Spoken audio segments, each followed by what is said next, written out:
Can you imagine that you can make the perfect sponge cake every time with just 3 ingredients?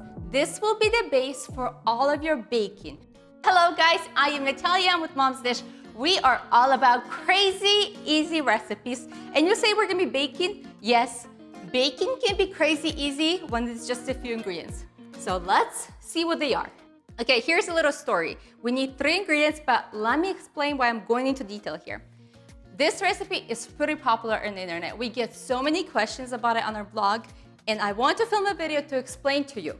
This is the European version. We only use 3 ingredients in our sponge cake. You don't need oil, baking soda, baking powder, none of that stuff. Super simple. 5 eggs, 3/4 cup of granulated sugar, and a cup of all-purpose flour. Not cake flour, not wheat flour, just all-purpose flour. That's all you need. We're gonna start by adding the eggs into your mixing bowl.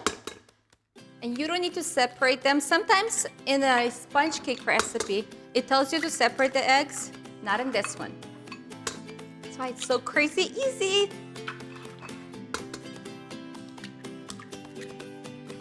Go. Here's a little tip. If you ever drop a peel of your egg into a mixing bowl with eggs, what you can do is scoop it out easily with just an egg itself, rather than like putting your fingers in it or a fork. It's really hard to catch. The easiest way to catch them is with a shell of an egg. Now that all of our eggs are in a mixing bowl, all you need to do is just add sugar. Hop it in your mixer. You can't redo that part. Hop it in your mixer. Put the whisk on. You want to start it up slowly and then increase the speed as you go.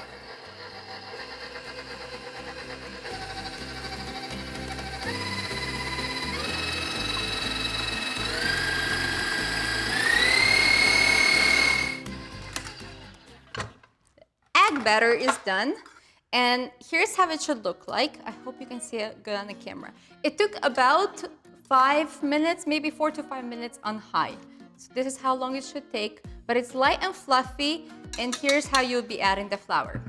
Toss this in here, move this aside, and let's do this. You can just fold in the flour just like so, but sifting it will really help you get rid of those flour clumps in the cake. So you want to add it by thirds. So about a third there. Sift it. And if you have lumps like this is what would end up in your cake. So I just push it through with my fingers. My little secret. Then here's how you would fold it. This is basically the key to keeping it super fluffy. You want to go in a circular motion. So let me show you. You go like this, and like this until you get rid of the flour. We're going to repeat this 3 times. The first time you may have a little bit of flour, that's fine. You just don't want to lose the fluffiness of the cake. And I can see like bubbles forming as I am mixing in the flour. Okay, second. Okay. We do the same thing again. We fold it in.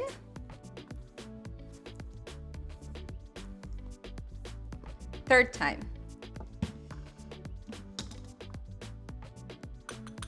That's the rest of the flour. Sift it in. And I push in those clumps. Set this aside. And this is when you really want to mix it in really well to make sure that you don't have any of the flour left over. And I always try to go in a circular motion all around the sides, the bottom. Here's how your cake batter should look like.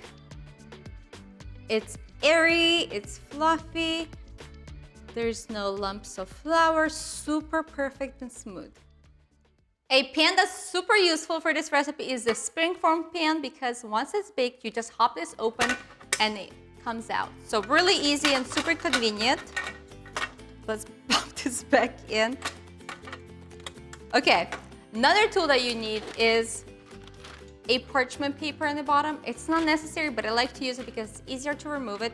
I actually pre-purchased this on Amazon. They're pre-cut, saves me time. So super easy. Pop that in on the bottom.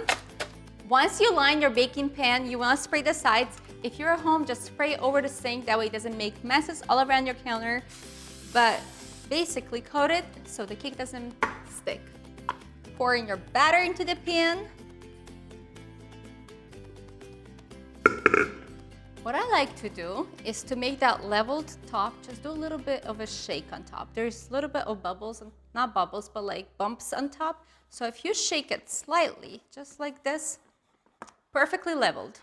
Hop it in the oven at 350 for 30 minutes. It's done when the toothpick comes out super clean, and that's all.